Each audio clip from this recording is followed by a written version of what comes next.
మీదకి వదిలి ఈరోజు ఏది పడితే అది మాట్లాడుతున్నారు.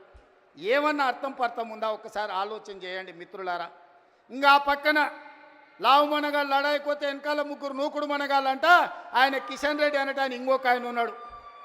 కేటీఆర్ ముందు రోజు మాట్లాడతాడు, రెండో రోజు కిషన్ రెడ్డి మాట్లాడతాడు. మనం గుజరాత్లో Sabarmati river development front Modi గారు అభివృద్ధి చేస్తే సపోర్ట్ కొడతాడు. మా మోడీ చూడు గుజరాత్లో గొప్పగా చేసిండని. కానీ అదే Musi river development front Hyderabad నగరంలో ప్రపంచానికి ఆదర్శంగా ఉండేట్టుగా మనం చేద్దామంటే వద్దు, నేను అడ్డం పడుకుంటా అంటాడు. నేనన్నా నువ్వు మోడీ గులాంవా, గుజరాత్ గులాంవా, ఎందుకు అడ్డం పడుతున్నామని. సిగ్గు లేకుండా నేను మోడీ గులాంని అంటుండు. ఆయన నన్ను అంటుండు సోనియమ్మకు నువ్వు గులాంవా అని. నేను ఒక్క మాట ఈ వేదిక మీద నుంచి స్పష్టంగా చెప్పదలుచుకున్నా. 60 ఏళ్ళ ఆకాంక్ష, 1200 మంది బిడ్డల ఆత్మ బలిదానాలు జరిగిన తెలంగాణ రాష్ట్రం రాకపోతే కన్న తల్లిగా గొప్ప మనసుతో ఆంధ్రప్రదేశ్లో పార్టీ చచ్చిపోయినా ఈ తెలంగాణ రాష్ట్రాన్ని ఇచ్చిన సోనియమ్మ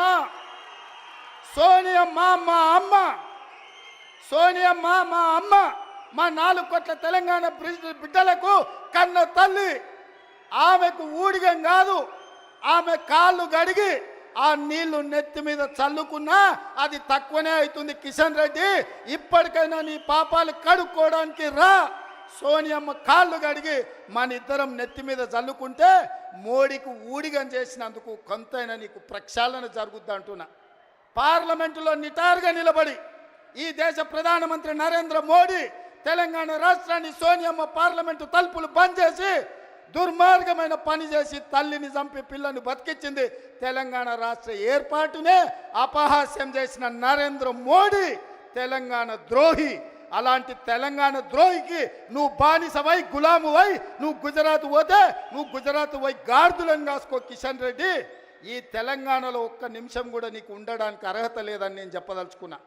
ఇన్ని రోజులు నువ్వు అంటే గౌరవ మర్యాద ఉండే, అందుకే మాట్లాడేటప్పుడు ఆచితూచి మాట్లాడేటోని కిషన్ రెడ్డి గురించి. కానీ కిషన్ రెడ్డి మీద ఉన్న గౌరవం నాకు 100% పోయింది.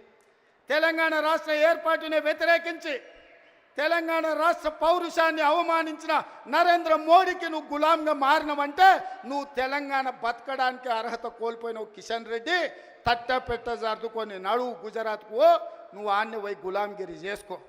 నేను మళ్ళొక్కసారి చెప్పదలుచుకున్నా, సోనియమ్మ కనికరం వల్ల, సోనియమ్మ త్యాగం వల్ల 60 సంవత్సరాల మా తెలంగాణ రాష్ట్ర స్వప్నం నిజమైంది. ఇవాళ సోనియమ్మకి ఎంత చేసినా తక్కువే. ఆ సోనియమ్మ కాళ్ళు గడిగి నెత్తి మీద చల్లుకోవడానికి మేమందరం సిద్ధంగా ఉన్నాం. ఇది అవమానంగా కాదు, ఆత్మ గౌరవంగా మేము భావిస్తున్నాం. కిషన్ రెడ్డి, ఆ తల్లే లేకపోతే ఈ తెలంగాణ రాష్ట్రమే లేదు. ఈ తెలంగాణ రాష్ట్రంలో ఆత్మ గౌరవంతో ఇంత వేలాది మంది మనం సభ జరుపుకునేటోళ్ళం కాదు. కిషన్ రెడ్డి, ఇప్పటికైనా తెలుసుకో. ఉద్యోగం మోడీ ఇచ్చిండు అనుకుంటున్నామేం, నీకు ఉద్యోగం ఇచ్చింది సికింద్రాబాద్ ప్రజలు. నీ ప్రజలకు కృతజ్ఞతగా ఉండు, నీ ప్రాంతానికి కృతజ్ఞతగా ఉండు. నీ ప్రాంత ఆత్మగౌరవాన్ని కాపాడలేనోడు ఇవాళ కాలేజీ ఉండుంటే ఈ కిషన్ రెడ్డిని, ఈ కేసీఆర్ను పొలిమేరలు దారి వరకు ధర్మమని చెప్పుండేవాడు. మనవాడే ద్రోహం చేస్తే పాతరేయండి, పక్కవాడు వస్తే పొలిమేరలు దాటించండి అని. ఇవాళ మిమ్మల్ని పాతరేసినా కూడా తప్పు లేదు కాలేజీ స్ఫూర్తిగా. చివరగా జయశంకర్ గారు 10 ఏళ్ళు కేసీఆర్కు సిద్ధాంతకర్తగా జయశంకర్ సార్ పేరు చెప్పుకున్నాడు. చివరికి ఆయన సొంత ఊరు అక్కంపేటను కూడా రెవెన్యూ విలేజ్గా చెయ్యలే. నేను ఇందిరమ్మ రాజ్యం ప్రజాప్రభుత్వం ఏర్పడ్డాక జీవో ఇచ్చి జయశంకర్ గారి ఊరిని రెవెన్యూ విలేజ్గా మార్చి జయశంకర్ గారి ఆత్మగౌరవాన్ని నిలబెట్టడానికి ప్రయత్నం చేసింది మా ప్రభుత్వం. ఇదా తెలంగాణ కోల్పోయింది? చంద్రశేఖరరావు, నేను నిన్ను అడుగుతున్నా, ఆడబిడ్డలకు ఉచిత బస్సు ఇస్తే తెలంగాణ కోల్పోయిందా? ఆర్టీసీ డ్రైవర్లతో ఇందిరా పార్క్ దగ్గర ధర్నా చేపిస్తావా? నీ కొడుకు ఆవారగాన్ని ఆడికి పంపించి వాడు కాకింగ్ చేసుకుంటాడు. వాడు రామారావా నాకు అర్థం కాలే.